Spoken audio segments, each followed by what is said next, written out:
நீ தமிழ்நாட்டில் நான் கேட்கிறேன், ஒரு பட்டியலின சாராத ஒரு தலைவர் வீட்டுல யாராவது தாழ்த்தப்பட்ட சமுதாயம் இல்லாத ஏதாவது ஒரு தலைவர் வீட்டுல அம்பேத்கர் சிலை யாராவது இருக்கா? யார் வீட்டுல இருக்கா? யார் வீட்லயாவது இருக்கா? எந்த கட்சி தலைவராவது இருக்கா? யார் வீட்லயும் கிடையாது. எங்க ஐயா வீட்டுல இருக்கு. எங்க ஐயா வீட்டுல இருக்கியா? இது ஏதோ சும்மா விளம்பரத்துக்கு எங்க ஐயா செய்யல. எங்க ஐயா வீட்டுல அம்பேத்கர் சிலை எப்ப திரும்ப வச்சது? 15 ஆண்டுகளுக்கு முன்பு வச்சது. அந்த அம்பேத்கர் சிலை யார் திரும்ப திறந்து வச்சா? திருமாவளவன் அவர்கள். தெரியாது நிறைய பேருக்கு. பாட்டாளி மக்கள் கட்சி உருவாகுகின்ற காலத்தில் பாட்டாளி மக்கள் கட்சியினுடைய அரசியல் சாசனம் கான்ஸ்டிடியூஷன் என்ன சொல்லு தெரியுமா? பாட்டாளி மக்கள் கட்சியினுடைய பொதுச் செயலாளர் ஒரு தாழ்த்தப்பட்ட சமுதாயத்தை சார்ந்தவராக இருக்க வேண்டும் என்று. கட்சி தொடங்கி 35 வருஷமாவது.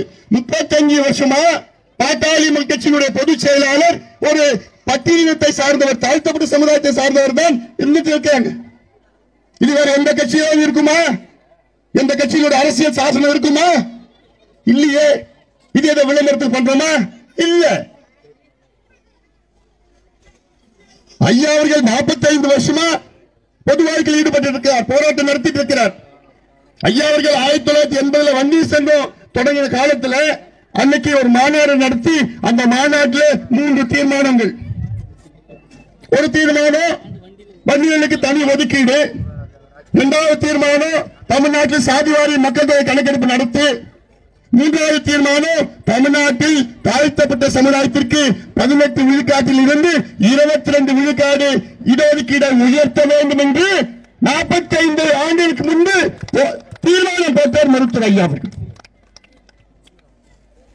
இது யாராவது பேசுவாங்க? பேச மாட்டாங்க. திமுக மற்ற கட்சிகள் வெறும் வெறுப்பு அரசியல், அடையாள அரசியல். சண்டை போட்டு 2 சமுதாயம் சண்டை போடணும், 2 சமுதாயம் அடிச்சுக்கணும். அப்பதான் அவங்க ஆதாயம் தேடுவாங்க. ஓட்டு அவங்க தான் போடுவோம்.